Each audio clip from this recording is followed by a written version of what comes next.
Hello friends, आपका स्वागत है सिविलियन क्लासेस में। तो प्यारे बच्चों, आज हम बात करेंगे कॉन्ट्रैक्ट्स एंड अकाउंट्स के बारे में। तो प्यारे बच्चों, कॉन्ट्रैक्ट्स एंड अकाउंट्स में हम लोग पढ़ेंगे यूनिट नंबर 6, जिसका नाम है स्पेसिफिकेशन। ठीक है ना। तो आज हम स्पेसिफिकेशन वाले टॉपिक को डील करने जा रहे हैं, मतलब दैट मींस स्टार्ट करेंगे आज, है ना। तो देखिए प्यारे बच्चों, स्पेसिफिकेशन, जब हम आपको टेंडर डॉक्यूमेंट पढ़ा रहे थे प्यारे बच्चों, तो हमने बताया था कि टेंडर डॉक्यूमेंट में आपको ड्राइंग, मतलब ऑनर के तरफ से आपको ड्राइंग भी मिलता है और स्पेसिफिकेशन भी मिलता है ना। तो कॉन्ट्रैक्टर को स्पेसिफिकेशन एंड ड्राइंग के अनुसार काम करना पड़ता। तो आपको समझना होगा प्यारे बच्चों ड्राइंग और स्पेसिफिकेशन में डिफरेंस। देखिए प्यारे बच्चों, मान लीजिए ये आपका ड्राइंग शीट है।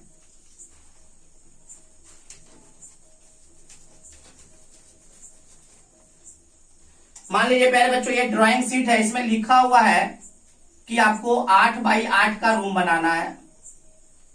ठीक है ना। इस 8 बाई 8 के रूम में यहां पर आपको खिड़की देना है, यहां पर आपको दरवाजा देना है। ये ड्राइंग में मेंशन किया हुआ है कि 8 बाई 8 के रूम में यहां पे आपको खिड़की देना है, यहाँ पे दरवाजा देना है।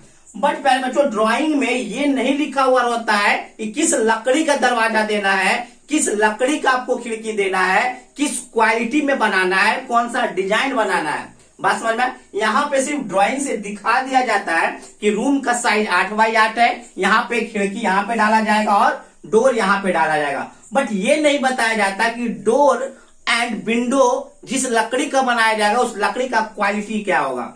बात समझ में आया। तो क्वालिटी ऑफ मटेरियल्स को दिखाने के लिए दूसरा टेंडर डॉक्यूमेंट आता है स्पेसिफिकेशन। स्पेसिफिकेशन में प्यारे बच्चों, स्पेसिफिकेशन में आपको लिखा हुआ रहता है quality of material, quality of materials. बात समझ में आया प्यारे बच्चों। तो प्यारे बच्चों, हमने क्या बोला, ड्राइंग में हर बात नहीं बताया जा सकता। ड्राइंग में बस बताया ये जाता है कि क्या करना है, बट कैसे करना है आपको स्पेसिफिकेशन बताता है। बात समझ में। मतलब क्या करना है, मतलब यहाँ पे डोर बनाना है, ये तो बता दिया ड्राइंग, मतलब कैसे डोर बनाना है वो आपको स्पेसिफिकेशन बताएगा। तो प्यारे बच्चों, स्पेसिफिकेशन का काम है कि आपको क्वालिटी ऑफ मटेरियल्स के बारे में बताना कि किस क्वालिटी का मटेरियल आप यूज कीजिएगा किसी भी प्रोजेक्ट को बनाने में, और किस वर्कमैनशिप के द्वारा। ऐसा नहीं कि प्यारे बच्चों मतलब हमको जेई चाहिए, मतलब हमारा जो काम है ना 8 जेई चाहिए, 8 जेई, लेकिन यहाँ पे ये मेंशन नहीं किया है कि कैसा जेई चाहिए। एक्सपीरियंस चाहिए, चाहे अनएक्सपीरियंस चाहिए, सिविल वाला सिविल इंजीनियरिंग का जेई चाहिए या इलेक्ट्रिकल का चाहिए। तो सारे मतलब quality of workmanship, quality of workmanship भी आपको कौन बताएगा, स्पेसिफिकेशन। तो प्यारे बच्चों, स्पेसिफिकेशन का मेन काम है, मतलब पहला बात समझ लीजिए, ड्राइंग एंड स्पेसिफिकेशन दोनों जो है ना एक टेंडर डॉक्यूमेंट होता है, दोनों को देना बहुत जरूरी होता है। किसके द्वारा, ऑनर के द्वारा, डिपार्टमेंट के द्वारा, क्योंकि इसी ड्राइंग और इसी स्पेसिफिकेशन के अनुसार कॉन्ट्रैक्टर काम करता है। तो ड्राइंग का काम है क्या करना है, बट कैसे करना है वो आपको बताएगा स्पेसिफिकेशन। कैसे करना स्पेसिफिकेशन बताएगा और क्या करना है आपको ड्राइंग बताएगा। बात समझ में आ गया प्यारे बच्चों। क्योंकि हर बात ड्राइंग में मेंशन करना पॉसिबल नहीं होता है, तो अलग से एक डॉक्यूमेंट बनाते हैं जिसका नाम देते हैं स्पेसिफिकेशन। उस स्पेसिफिकेशन वाले डॉक्यूमेंट में quality of material, quality of workmanship के बारे में हम लोग बताते हैं। कभी कभी ये हो जाता है प्यारे बच्चों, कॉन्फ्लिक्ट हो जाता है। कॉन्फ्लिक्ट कहने का मतलब ड्राइंग में कुछ और लिखा हुआ रहता है, स्पेसिफिकेशन में कुछ और लिखा हुआ रहता है।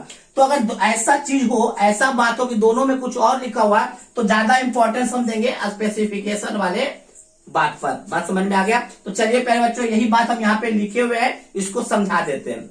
It is a contract document which deals the quality of material to be used and the method of workmanship to be adopted during execution of work. प्यारे बच्चों, स्पेसिफिकेशन एक कॉन्ट्रैक्ट डॉक्यूमेंट है। It is a contract document. Specification एक contract document है जो इस बात का डील करता है, किस बात का, तो क्वालिटी ऑफ मटेरियल के बारे में डील करता है जो कि आप यूज कीजिएगा, टू बी यूज, वैसे मटेरियल के बारे में यूज करेगा, वैसे मटेरियल के क्वालिटी के बारे में यूज बताएगा जो आप प्रोजेक्ट में यूज कीजिएगा।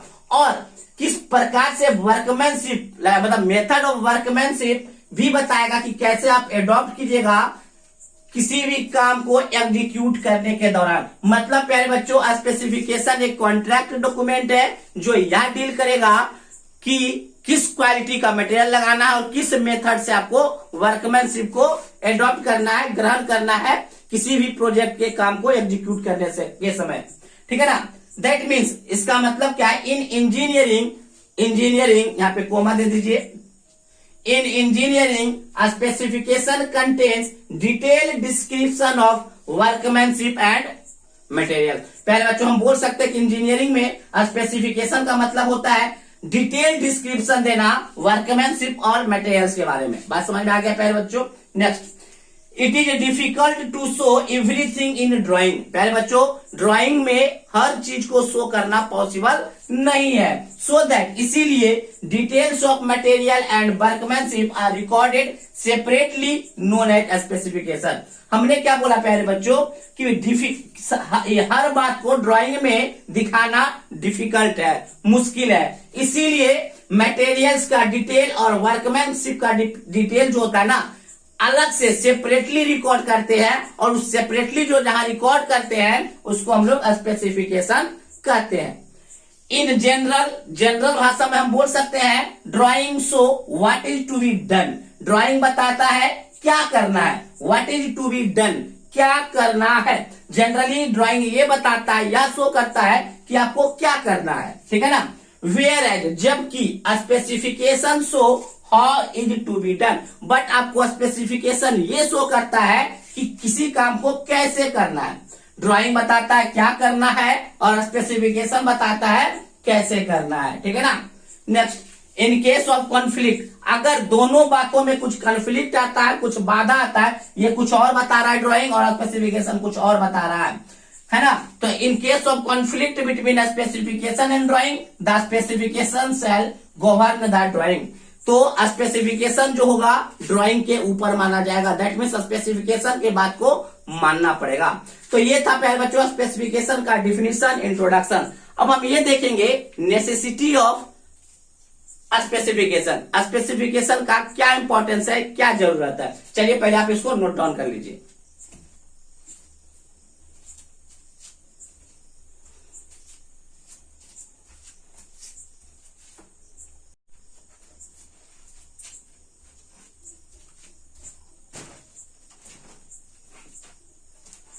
तो चलिए प्यारे बच्चों हम लोग देखेंगे necessity and importance of specification. Necessity and importance यही पे कर दीजिए। Necessity and importance of specification. पहले बच्चों स्पेसिफिकेशन क्या बताता है, quality of materials and quality of workmanship, है ना। तो पहले तो इसका क्या इंपॉर्टेंस है, इसका क्या नेसेसिटी है वो हम लोग देखेंगे, है ना। तो पहले बच्चों पहला है to give required information for an item of work. पहले बच्चों या जो आपका स्पेसिफिकेशन है एक रिक्वायर्ड इंफॉर्मेशन है किसी भी वर्क के आइटम का। मतलब बहुत सारा काम होता है ना पहले बच्चों, बहुत जैसे बिल्डिंग बनाना होता है तो फाउंडेशन हो गया, प्लिंथ बनाना हो गया, फिर पिलर्स वगैरह हो गया, फिर स्लैब बनाना हो गया, वॉल बनाना हो गया, है ना, बहुत सारा। तो ये देखिए ये आपका हो गया वर्क, ये टोटल आपका क्या प्रोजेक्ट है। तो वर्क के जितने भी आइटम है उन सारे आइटम को किस प्रकार से एग्जीक्यूट करना है उसका रिक्वायर्ड इंफॉर्मेशन कौन देता है, स्पेसिफिकेशन देता है। तो हमने यही लिखा है to give required information for an item of work. Item of work का मतलब समझ गए, पूरा काम था उसमें से आइटम क्या था, foundation, plinth level, pillars, slab, wall, तो बहुत सारे आइटम्स थे। तो काम के जितने भी आइटम्स हैं उसको कैसे बनाना है उसका रिक्वायर्ड इंफॉर्मेशन कौन देता है, स्पेसिफिकेशन बताता है ना। नेक्स्ट, हेल्प द, दूसरा पॉइंट है पहले बच्चों नेसेसिटी में, help the contractor to give necessary quotation of work. प्यारे बच्चों कॉन्ट्रैक्ट स्पेसिफिकेशन जो है ना कॉन्ट्रैक्टर को मदद करता है कि काम को किस प्रकार से किया जाए, कोटेशन ओवर मतलब काम के लेवल को किस प्रकार से किया जाए वो भी आपको बताता है, कौन स्पेसिफिकेशन बताता है ना। Next, for necessary execution of work मतलब वर्क को कैसे एग्जीक्यूट किया जाए उसका नेसेसरी जितना भी बात होगा कौन बताएगा, स्पेसिफिकेशन बताएगा। Next, to carry out supervision work during construction. प्यारे बच्चों मान लीजिए कोई जेई आता है, सरकारी जेई आ गया कि कॉन्ट्रैक्टर कैसे काम कर रहा है उसका सुपरविजन करने आ गया, तो सुपरविजन कैसे करेगा, दो बात को देखकर कि अकॉर्डिंग टू ड्राइंग कर रहा है कि नहीं, अकॉर्डिंग टू स्पेसिफिकेशन कर रहा है कि नहीं। तो प्यारे बच्चों वर्क के मतलब कंस्ट्रक्शन के दौरान जितने भी काम हो रहे हैं उसको सुपरवाइज करने के लिए देख रेख करने के लिए भी स्पेसिफिकेशन का होना बहुत जरूरी है, ठीक है ना। नेक्स्ट है to maintain material use and process of execution. प्यारे बच्चों स्पेसिफिकेशन इसलिए भी जरूरत पड़ता है ताकि मटेरियल के क्वालिटी को वो मेंटेन रखा है या नहीं और किस प्रकार से किस प्रोसेस से काम कर रहा है वो सही है या नहीं, ठीक है ना। Next, it protect owner from damage due to the bad workmanship. प्यारे बच्चों स्पेसिफिकेशन में क्वालिटी ऑफ वर्कमैनशिप भी लिखा रहता है कि हमको अच्छे क्वालिटी का लेबर चाहिए। तो प्यारे बच्चों जैसे ही अच्छे लेबर का क्वालिटी आएगा तो वर्कमैनशिप के कारण मतलब लेबर के कारण आपका काम खराब नहीं होगा। तो ऑनर को बचाता है, प्रोटेक्ट करता है किससे, खराब काम से, किसके कारण, बैड वर्कमैनशिप के कारण। तो खराब लेबर के कारण जो काम खराब होगा उससे बचाता है किसको, ऑनर को, ठीक है ना। नेक्स्ट, क्योंकि स्पेसिफिकेशन में क्वालिटी ऑफ लेबर्स भी लिखा रहता है इसीलिए। It helps the contractor in pricing tender. अब देखिए प्यारे बच्चों अगर हम आपको बोल दे कि सर हमको, मान लीजिए प्यारे बच्चों हमारा फैमिली में कोई आया और बोला कि चलिए भैया हमको एक शर्ट खरीदना है, तो जब तक उसका स्पेसिफिकेशन नहीं बताएगा, जैसे नॉर्मल शर्ट प्यारे बच्चों 300 में भी मिलता है, बट जैसे ही हम ब्रांड पे जाएंगे तो ब्रांड में 500, 1000, 1500, 2000, तो जैसे ही क्वालिटी बता देगा मतलब स्पेसिफिकेशन शर्ट का बता देगा तो हम उसका प्राइस बता देंगे कि हाँ भाई आपको किसका लेना है, भाई रेंगलर का शर्ट लेना है या ली कूपर का लेना है, किसका शर्ट लेना है ना, ली का लेना है। तो पहले बच्चों अकॉर्डिंग टू स्पेसिफिकेशन कॉन्ट्रैक्टर जो है ना वो प्राइस भी बता देता है इजिली। तो पहले बच्चों यही लिखा है, it helps the contractor in pricing tender. Contractor को मदद करता है कि टेंडर के प्राइस को आसानी से क्या करने के लिए, करने मतलब कितना प्राइस लगेगा उस काम को करने में ना। It is an important document and play important role of arbitration. पहले बच्चों स्पेसिफिकेशन जो है ना एक इम्पॉर्टेंट डॉक्यूमेंट है जो आर्बिट्रेशन के काम में बहुत इंपॉर्टेंट रोल प्ले करता है। अब आर्बिट्रेशन क्या होता है प्यारे बच्चों, तो आर्बिट्रेशन क्या होता है, जब कॉन्ट्रैक्टर एंड ऑनर के बीच में लड़ाई होता है, डिस्प्यूट होता है, उस डिस्प्यूट को सुलझाने वाला जो प्रोसेस है वो कहलाता है आर्बिट्रेशन। बात समझ में आ गया। ऑनर एंड कॉन्ट्रैक्टर के बीच में जो डिस्प्यूट हो जाता है उस डिस्प्यूट को सुलझाने का जो प्रोसेस है वो कहलाता है आर्बिट्रेशन। तो आर्बिट्रेशन में ये इंपॉर्टेंट रोल प्ले करता है। कैसे, अरे स्पेसिफिकेशन दिखा देंगे, बता देंगे किसका गलती, ऑनर का या कॉन्ट्रैक्टर का। अगर स्पेसिफिकेशन में लिखा हुआ है अच्छे क्वालिटी का और खराब क्वालिटी का कॉन्ट्रैक्टर लगा दिया तो पकड़ा जाएगा स्पेसिफिकेशन के अनुसार। तो स्पेसिफिकेशन क्या करता है, इंपॉर्टेंट रोल प्ले करता है आर्बिट्रेशन में, ठीक है ना। तो ये था प्यारे बच्चों necessity and importance of specification, ठीक है ना। तो अच्छे से उतार लीजिए प्यारे बच्चों सारे पॉइंट्स को।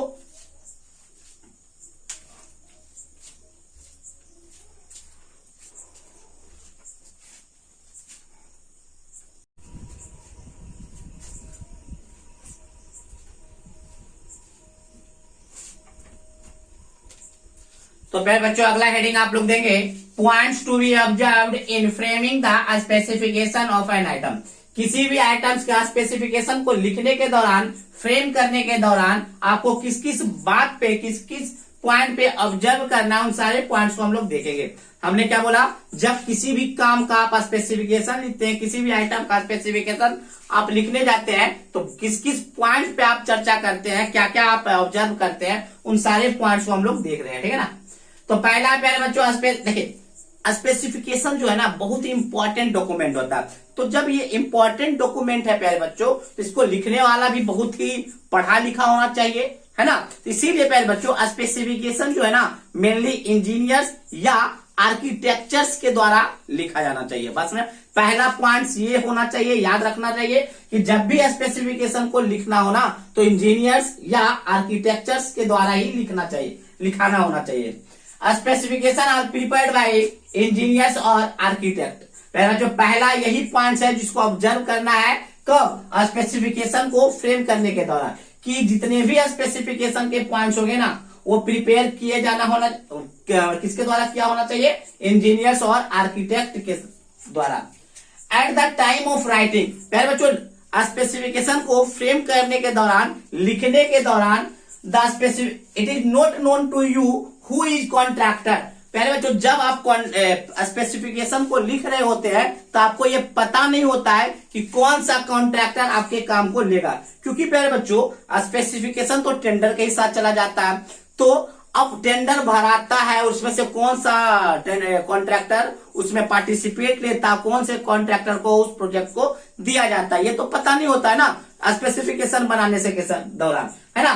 तो यही हमने लिखा है, the time of writing the specification, specification लिखने के दौरान, it is not known to you, उस समय हम नहीं जानते हैं, हु इज कॉन्ट्रैक्टर, हम नहीं जानते कि कौन सा कॉन्ट्रैक्टर हमारे प्रोजेक्ट को लेगा। इसीलिए सो माने इसीलिए it is necessary to take care that it should be clearly understand by the supervisors, workmanship and contractor. हमने क्या बोला प्यारे बच्चों, स्पेसिफिकेशन लिखने के दौरान हमको ये नहीं पता होता है कि कौन सा कॉन्ट्रैक्टर हमारे प्रोजेक्ट को लेगा, इसीलिए इतना सिंपल लैंग्वेज में लिखना चाहिए आपको स्पेसिफिकेशन, ताकि कॉन्ट्रैक्टर भी समझ सके, कोई सुपरवाइजर भी समझ सके, या कोई लेबर दैट मीन्स वर्कमैनशिप भी समझ सके, वर्कमैन भी समझ सके, ठीक है ना। नेक्स्ट भी वही पॉइंट है प्यारे बच्चों, it should be in simple and clear language. प्यारे बच्चों स्पेसिफिकेशन जब भी इंजीनियर्स या आर्किटेक्चर के द्वारा लिखा जाता है तो बहुत ही simple and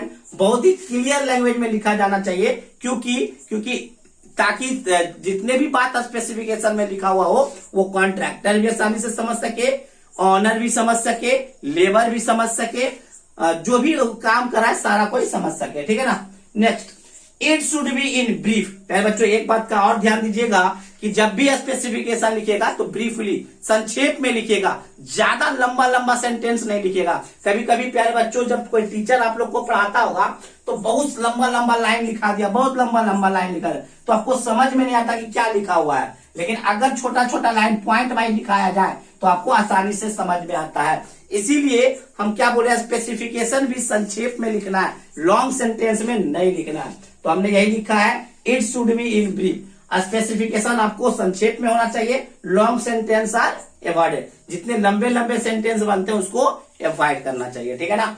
next, it also fair to all the party. प्यारे बच्चों स्पेसिफिकेशन इस प्रकार से लिखना चाहिए ताकि ऑनर के लिए भी अच्छा हो और कॉन्ट्रैक्टर के लिए भी, ठीक है। तो प्यारे बच्चों आज हमने पढ़ा स्पेसिफिकेशन वाला चैप्टर, आज हमने स्टार्ट किया था यूनिट नंबर 6, जिसमें हमने पढ़ा स्पेसिफिकेशन होता क्या है, फिर हमने देखा necessity and importance of specification, फिर हमने देखा स्पेसिफिकेशन को फ्रेम करने के दौरान, बनाने के दौरान किस पॉइंट्स पे ऑब्जर्व करना, ठीक है प्यारे बच्चों। तो आज के लिए बस इतना ही, अगले क्लास में मिलेंगे टाइप्स ऑफ स्पेसिफिकेशन को लेके, ठीक है ना। Thank you.